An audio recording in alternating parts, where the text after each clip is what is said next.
Knowledge group पे मैं प्रियंका आपका स्वागत करती हूँ।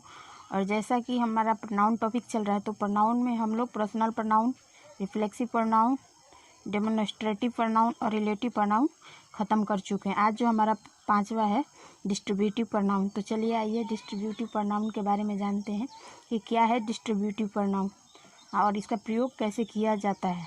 तो आइए इसका परिभाषा जानते हैं।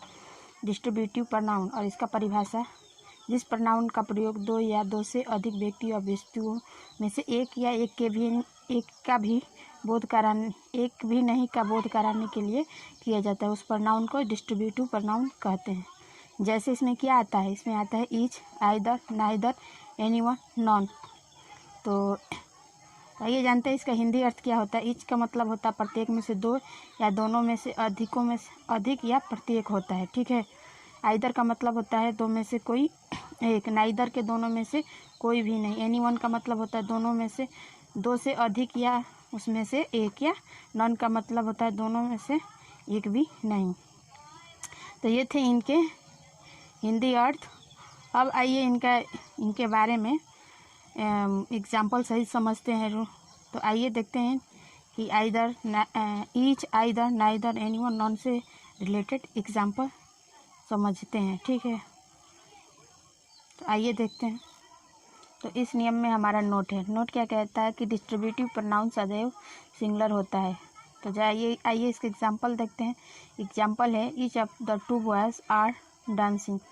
तो जैसा कि हमारा नोट में कहा गया है कि डिस्ट्रीब्यूटिव प्रोनाउन सदैव क्या लेता है, सिंगुलर लेता है। तो सिंगुलर लेता है तो आर की जगह हमारा क्या हो जाएगा, आर की जगह जब हमारा ईज होगा तो इस तरह हमारा सेंटेंस करेक्ट हो जाएगा। तो इस तरह हमारा सेंटेंस बनेगा each of the two boys is dancing. दोनों में से कोई एक डांस कर रहा है, ठीक है। अगला देखिए each of the three boys has gone. देखिए इसमें कहाँ पे एरर है, तो इसमें हमारा कोई एरर नहीं है, ठीक है।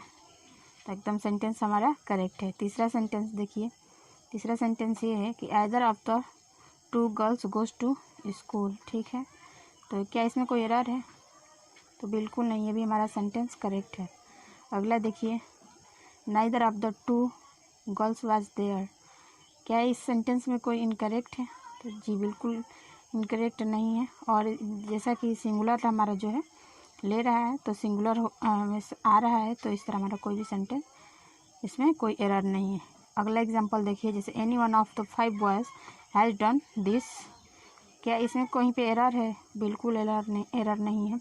अगला सेंटेंस है हमारा none of the five boys is reading. तो देखना है गाइज इसमें कहीं पे एरर है, नहीं, जबकि हमारा डिस्ट्रीब्यूटिव प्रोनाउन में देख रहे हैं ना, बॉयज़ के बाद एकदम सिंगुलर लिया है, तो इसमें हमारा कहीं एग्जाम्पल में कोई एरर नहीं है। आइए इसमें जो और भी कुछ एरर से रिलेटेड क्वेश्चन देखते हैं जो आपके एग्ज़ाम के पॉइंट ऑफ व्यू से क्वेश्चन आते हैं। तो आइए उससे संबंधित देखते हैं और देखना है गाइज कि उसमें एरर कहाँ है, तो उसको ठीक करना है, ठीक है। तो आइए देखते हैं। तो अगला एग्जांपल है कि none of the two boys has done this work honestly, no error. तो देखना है कि गाइज इसमें कहाँ पे एरर है, ठीक है। तो इसमें जो हमारा एरर है पहले में है, तो नन के जगह पे क्या हो जाएगा, तो नन के जगह पे नाइदर हो जाएगा, तब जाके हमारा सेंटेंस करेक्ट हो जाएगा।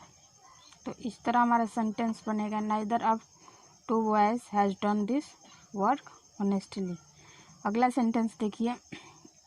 अगला सेंटेंस है neither of the teams have won the match, no error. क्या इसमें कहीं पे एरर है, तो जी एरर है। इसमें एरर हमारा जो है तीसरे में है। तीसरे में हैव की जगह क्या होगा, हैज़ हो जाएगा। जब हैज़ हो जाएगा तो हैव की जगह हैज़ हो जाएगा, तो इस तरह हमारा सेंटेंस बनेगा neither of the teams has on the match, ठीक है। देख रहे हैं ना, सिंगुलर ले रहा है डिस्ट्रीब्यूटिव प्रोनाउन।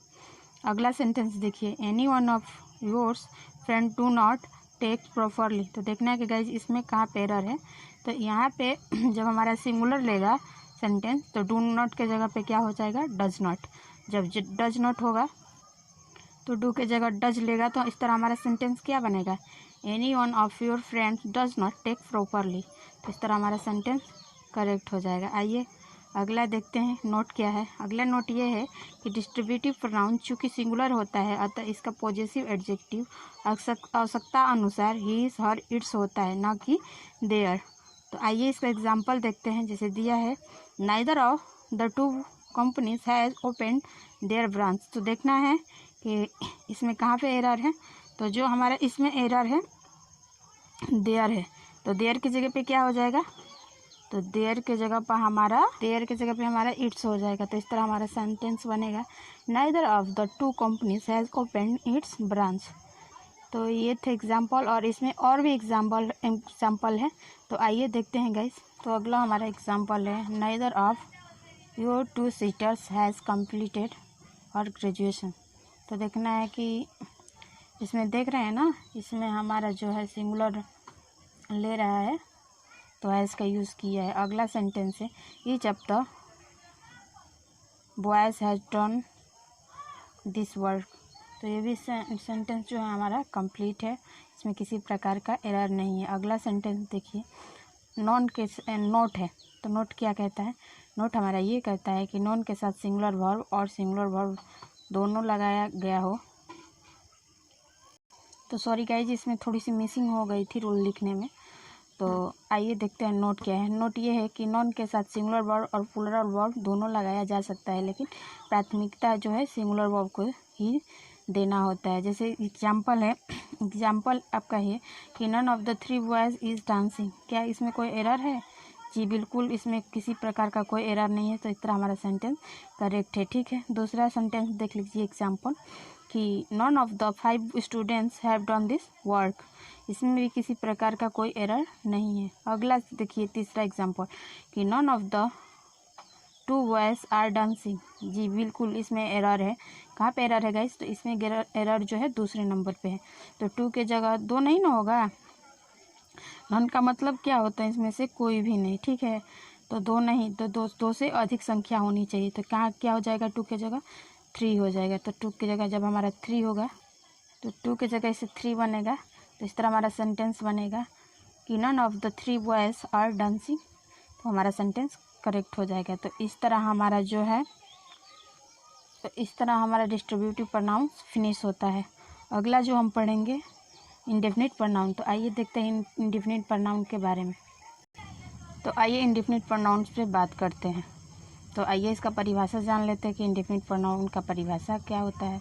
तो जिस प्रोनाउन का प्रयोग किसी अनिश्चित नाउन के लिए किया जाता है, जैसे one, someone, somebody, nobody, anybody, etc आए, उस प्रोनाउन को हम इंडेफिनिट प्रोनाउंस कहते हैं। तो आइए इससे रिलेटेड जो है इसका हिंदी मीनिंग जान लेते हैं। अगर हमारा सेंटेंस में समवन या समबडी या एनीबडी, एनीवन या एनीबडी या फिर एवरीवन या एवरीबॉडी, नॉन या नोबडी आए, तो हमारा सेंटेंस में क्या लेता है, हिज और हर का यूज़ होता है। ठीक है, वैसे ही अगला हमारा तो आइए इसका मतलब जान लेते हैं कि समवन या समबडी का हिंदी मीनिंग क्या होता है। तो इसका मतलब होता है समवन या समबडी का मतलब होता है कोई एक, एनीवन या एनीबॉडी का मतलब होता है कोई एक, और एवरीवन और एवरीबॉडी का मतलब होता है हर में से कोई एक, और नॉन का मतलब तो को मालूम ही है कि कोई नहीं होता है। ऐसे ही अगर हमारा सेंटेंस में समथिंग, एनीथिंग, एवरीथिंग या नथिंग है, तो हमारा सेंटेंस क्या लेता है, इट्स का प्रयोग होता है। तो आइए इसमें नोट है, तो देखते हैं कि नोट में क्या है और क्या हमारा नोट कहता है। तो नोट हमारा ये कहता है, तो अगला नियम हमारा यह कहता है इंडेफिनिट प्रोनाउन में नोट है कि उपरोक्त इंडेफिनिट प्रोनाउन सिंगुलर होते हैं, अतः इनका पॉजेसिव एडजेक्टिव भी हिज, हर, इट्स लेता है। ठीक है, जैसे एग्जांपल है someone has lost his wallet. देख रहे हैं ना सेंटेंस में हिज ले रहा है ना, तो इस तरह हमारा सेंटेंस करेक्ट हो जाएगा। दूसरा एग्जांपल देख लीजिए everyone has done their work. तो देखने की गाइज इसमें एरर कहाँ है, तो इसमें हमारा जो एरर है देयर की जगह पे क्या हो जाएगा, तो देयर की जगह पे जब हिज लेगा, इस तरह हमारा सेंटेंस बनेगा everyone has done his work. तीसरा सेंटेंस देखिए everything has their work value. तो देखना कि इसमें भी कहाँ पे एरर है, तो इस पर भी हमारा जो एरर है देयर की जगह क्या हो जाएगा, इट हो जाएगा। तो देयर की जगह इट्स हो जाएगा। तो इस तरह हमारा सेंटेंस बनेगा everything has its work value. अगला रूल देखिए कि यदि सेंटेंस का सब्जेक्ट वन हो तो पॉजेसिव एडजेक्टिव वंस का हिंदी अर्थ अपना होता है। का प्रयोग करते हैं। जैसे एग्जांपल है one should love one's country, तो क्या इसमें कोई एरर है? बिल्कुल नहीं, इसमें किसी प्रकार की कोई एरर नहीं है। अगला सेंटेंस है कि one must help one's friends, क्या गाइज इसमें कोई एरर है? नहीं, तो इसमें भी कोई एरर नहीं है। तीसरा सेंटेंस देखिए, one will do his work, क्या इसमें किसी कहीं पे एरर है? तो जी बिल्कुल इसमें एरर है।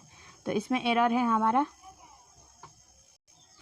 तो इसमें हमारा हिज के जगह वंस होगा, तो इस तरह हमारा सेंटेंस बनेगा one will do one's work, तो इस तरह हमारा सेंटेंस करेक्ट हो जाइए। आइए इसमें अगला नोट देखते हैं इंडेफिनिट प्रोनाउन में क्या कहता है।